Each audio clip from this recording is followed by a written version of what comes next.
All right, let's talk about something I get asked all the time.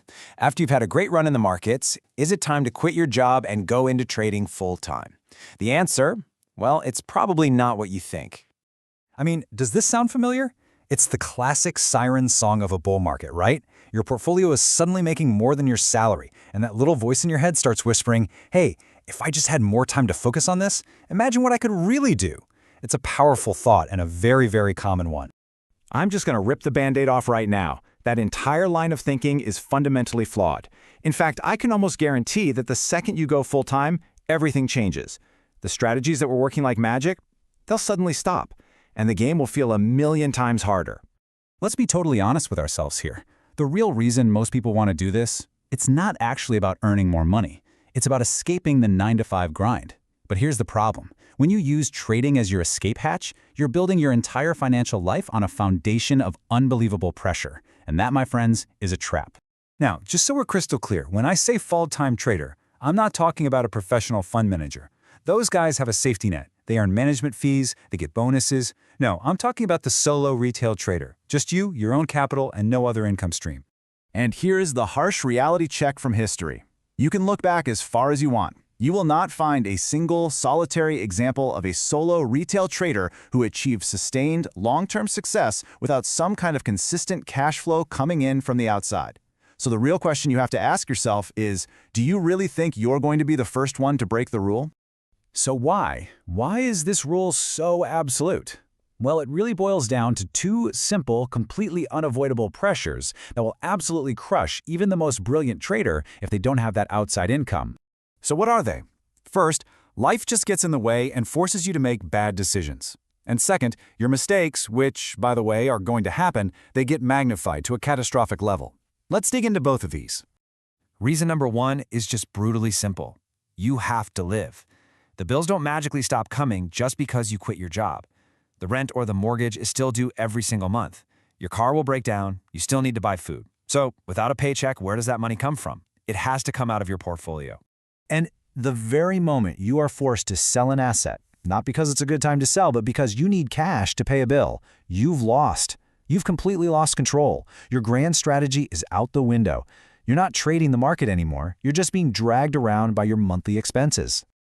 Okay, so that's the first killer. The second reason you'll fail is just as critical. See, investing is a game of probability.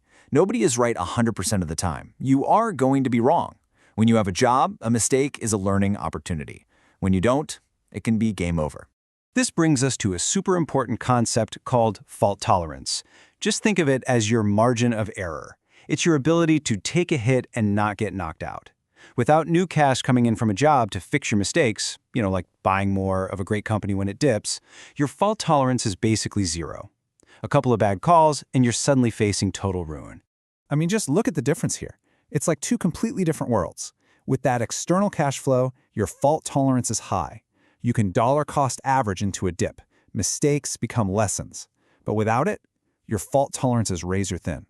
You can't afford to buy those dips, and every mistake feels catastrophic because you're often forced to sell at the absolute worst time. Now, I know what some of you are probably thinking. Hold on a second, I'm different. I'm a risk management guru. Well, let's talk about that, because this is a really dangerous myth. So, you think because you're disciplined and you keep a cash reserve, you're immune to all this? You figure, hey, I'm never fully invested, so I've got this problem solved. If only it were that simple. Here's the critical distinction everyone misses. A static, finite pile of cash sitting in an account is not the same thing as a consistent, replenishing inflow of new cash. That pile of cash will eventually run out, especially when all of your hopes are pinned on high-risk assets to generate your living expenses. Let's just play out a super common scenario. You find an asset you love, you invest, and then it starts to drop. So you do the smart thing and start buying the dip. But the dip lasts way longer than you thought. Your cash reserve is getting smaller and smaller. And then, out of nowhere, a brand new, even better opportunity pops up. What do? You don't have any new money coming in. You see what just happened? Your so-called risk management has actually backed you into a corner. You're no longer making rational decisions based on value. Now you're forced to gamble on which asset will grow faster. It's a guessing game that is almost impossible to win consistently.